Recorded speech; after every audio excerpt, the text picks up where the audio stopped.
It takes a brave and independent mindset to go tiny. If you are trying to figure out your tiny pivot, this podcast is here to inspire and connect you with the other unconventional, gritty, inspirational people within this community. I am Laura Lynch, your tiny house friend and host. On this show, we are always going to come back to money because as a financial planner, this is the question I hear the most. How do I make this work for me financially? Well, that's my jam, so jump in, let's go. New episodes drop every Thursday.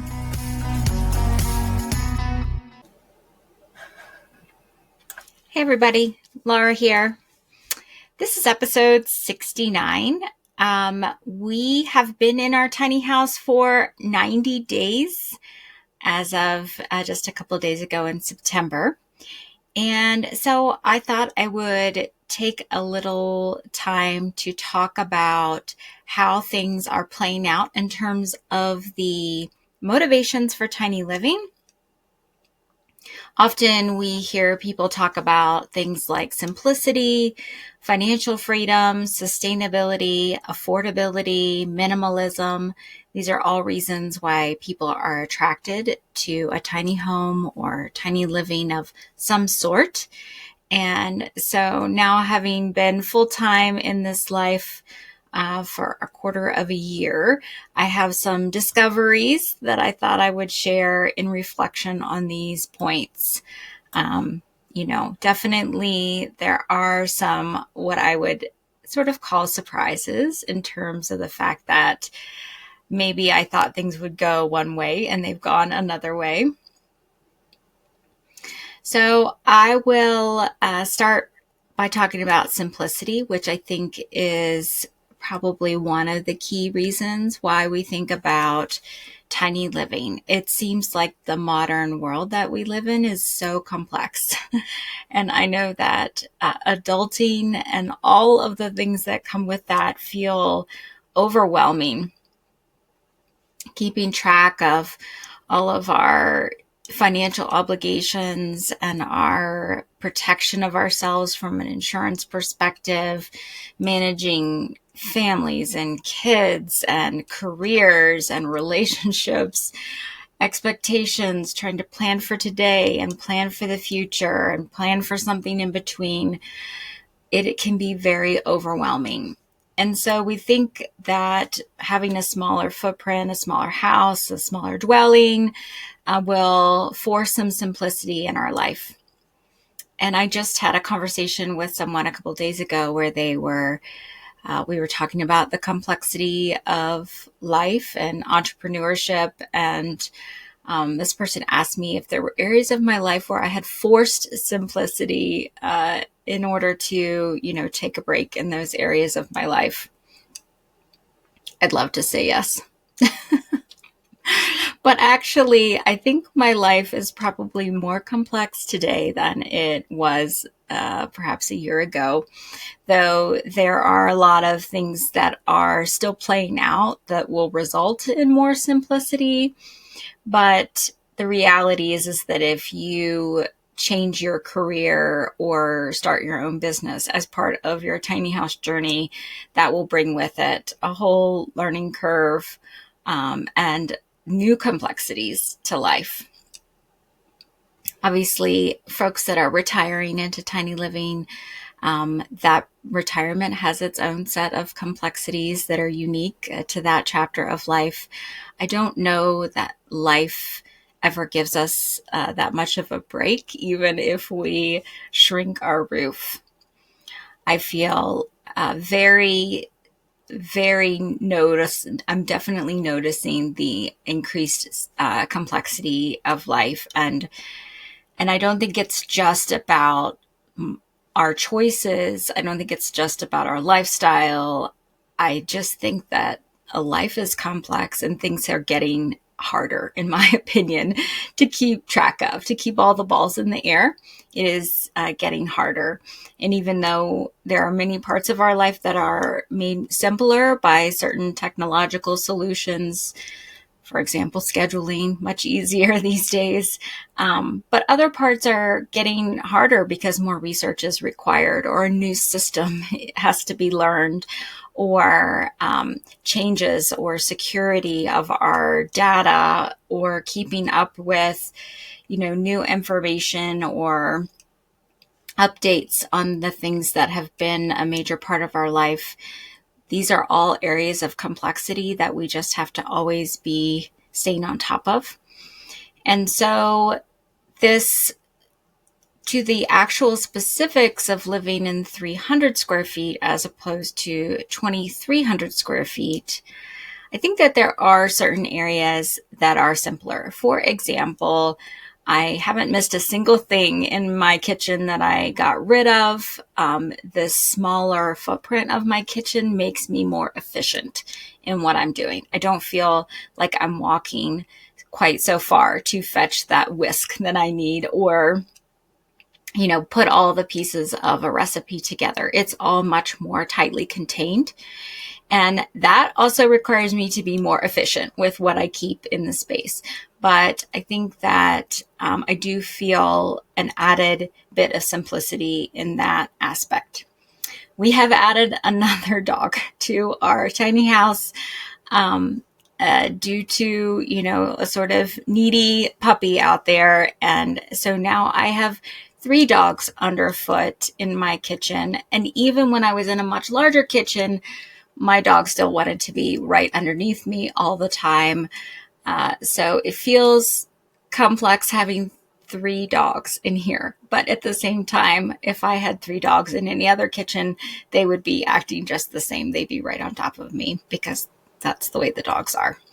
So from a simplicity perspective, there are things that maybe are a little bit easier in terms of just less stuff to keep track of. We definitely downsized the number of outfits that I have available. Maybe that makes it a little bit easier. The lifestyle I've chosen is a little bit more casual, so I can kind of, pull from my casual bins and not be so worried about whether or not I have the perfect earrings for my outfit. Yep, there are areas that are simpler, but life is still going on in the world around us. We are not hiding from the world, and so we are still dealing with a lot of complexity. So I'll kind of take that and talk about financial freedom, because I know that this is another hot reason for wanting to spend less on our home. And I do think that, as I've told everybody so many times, the tiny home enabled choices that wouldn't otherwise have been possible. I would not have launched this podcast. Obviously, I wouldn't have launched my firm. I wouldn't be able to be creating new ideas for business and for income. I wouldn't be able to focus on some of the regenerative work I want to do with some permaculture design on our land. All of these things were enabled by getting rid of the American dream home. And so that financial freedom piece is 100% a reality for our situation. Though our situation is caused by having built the thing from cash and hard work and repurposed materials some time ago. And so that financial freedom gift that comes with our tiny house is not the reality for everyone, because if a home is purchased, there is going to be some string attached to getting that thing paid off, even if it's a shorter time frame and a smaller ticket item. It still has to be taken care of. So I think financial freedom is kind of the long play in the tiny home equation. But definitely, I 100% feel more financially free after 90 days here than I did in my past corporate life and past mortgage situation. So I talk a lot about this financial freedom piece when I speak in front of tiny events, which I'm going to be doing this weekend. And I feel like the equation of purchasing a tiny home or building a tiny home is just putting folks ahead of the curve in terms of being able to have control over their time, to have their time autonomy, which is what we all really want. We want to be able to make decisions about how we spend our time and not be trapped in doing things that just have to be done in order to, pay the mortgage and keep all the bills up. So whenever we reduce our overall cost of housing, that is the largest pay raise we can give ourselves, which if we use that appropriately, definitely can help leverage some financial freedom into our life. And maybe it's not complete. Maybe it's never complete, to be honest, because we're all tied into having to buy certain things. Even if we're growing a lot of our own food, we still need money for lots of things in our life. And so we're never completely financially free, but we can definitely get a measure of that by shifting our focus onto things that resonate with us rather than spending so much of our energy and our time and our human capital on keeping up with the Joneses in terms of the largest home available. So sustainability is also something that is mentioned in, coupled up with tiny living. And I think that is just a matter of how you execute your tiny lifestyle. So in our case, we are harvesting rainwater, which in New Mexico is appreciated. Some states, this is not as allowed. But here it is the way that generations and eons of folks had water, was they captured it from the sky. So we have been able to focus on that, where we have plans to harvest gray water off of the home to work on some of the shade and western wind block on the tiny home. So definitely some focus there on water usage. We are not solar here. We are tied to the grid. So that is not an effort or not an area where we have focused our sustainability efforts. But overall, our energy use is much reduced, of course, because of the smaller footprint. I also try to make use of the temperature variations and keep windows open at night and close everything up during the day to hold in the cool air. So these are areas where I feel like we're making significant strides in comparison to when we had 2,300 square feet that we were cooling when nobody was in the house. So I feel really good about that effort. This is also the simplicity, the financial freedom has also allowed me to focus on shopping local, on buying from local farmers, and feeling really good about the source of our food, which is a function of the community that we chose to be in. So I think the sustainability piece, though it's naturally going to happen by having a smaller square footage, is also part of how you design your tiny life, what utilities, what energy production you bring to the table, how you use your water, how you think about aspect of your home and all of those sorts of things. So definitely good progress there for us in the last 90 days, and more plans for that because we have capacity to do better there.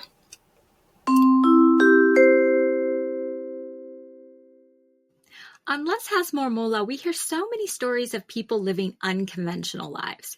Each of them is literally building their alt-American dream. Are you tired of putting your dreams on hold because of money? Well, let's fix it. I have a 2-part offering that is here to help you. First, I'm going to give you access to my financial freedom calculator so that you'll understand your numbers and have a tangible starting point. This is free.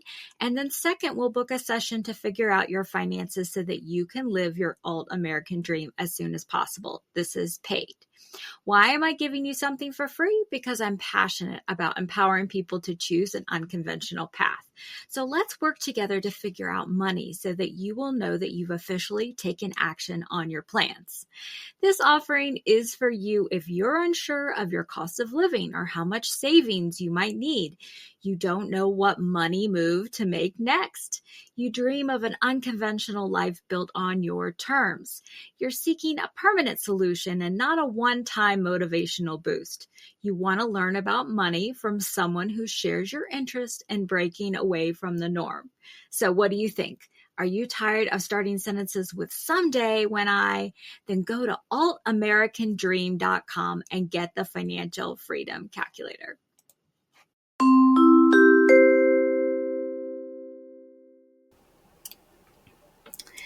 The other thing that kind of ties into all of this is the cost of housing, affordability. So as I mentioned earlier, whenever we consider the long-term overall cost of owning a regular American dream home, average price in 2023 around $400,000, this varies significantly, of course, depending on where you are in the country. Anytime you look at a tiny house, you're generally speaking going to have a lower cost of housing. And so the affordability box is just automatically checked just because it takes less resources, it takes less labor, it takes fewer 2x4s or steel studs or whatever you build your tiny house out of to build a smaller structure. So certainly there are some expensive pieces to it, appliances, windows, those sorts of things. But at the end of the day, the ticket price is going to be less. And if you are financing that, you're going to spend less on interest, which is going to allow you to then pivot your human capital, your income, your savings to another area of life that's more important to you. So affordability, cost of housing, check. Our utility bills here are, of course, significantly lower than they were before. And, cell phone bill is still the same. Internet is still the same, but energy use is less. And so I feel like the affordability cost of housing is just a slam dunk if you can find a place to put your tiny house that pairs up with that affordability piece. So minimalism is also a point that, people sort of identify with or don't. So, I have thought of myself as a very minimalistic person. My husband, Eric, not so much. But in any case, we are living together with our different views of minimalism in a tiny house. We have downsized radically much of what we owned. We have held some important things that we felt like we might be able to use in future projects. A lot of that being tools and equipment, also some, key furniture pieces that we know we'll be using for some of the things that we've got on the horizon. So minimalism in terms of having fewer but higher quality things is a great ideal, I feel, that people are really focused on. And we would all love to be able to buy, only those key pieces, clothing pieces from really high quality places that we trust, where we know that their labor practices are good and their materials will last a long time. Likewise with our household goods, same idea. Can we do that all the time? Probably not.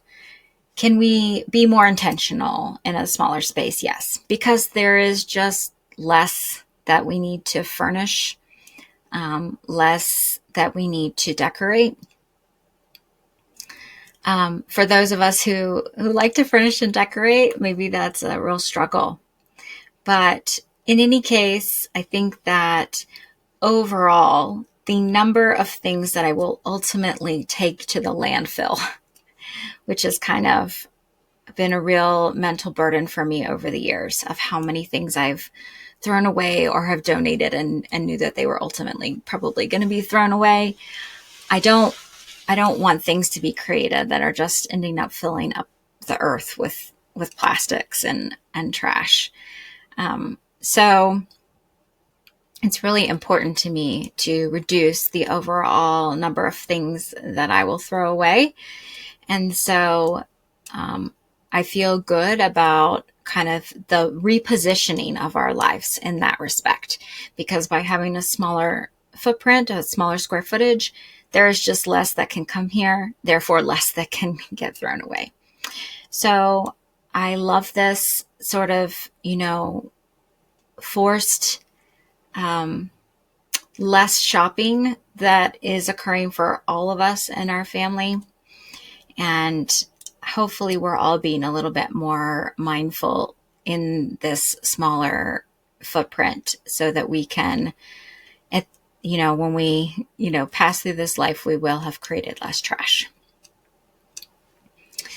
So all of these things have been something that I have talked to lots of people about.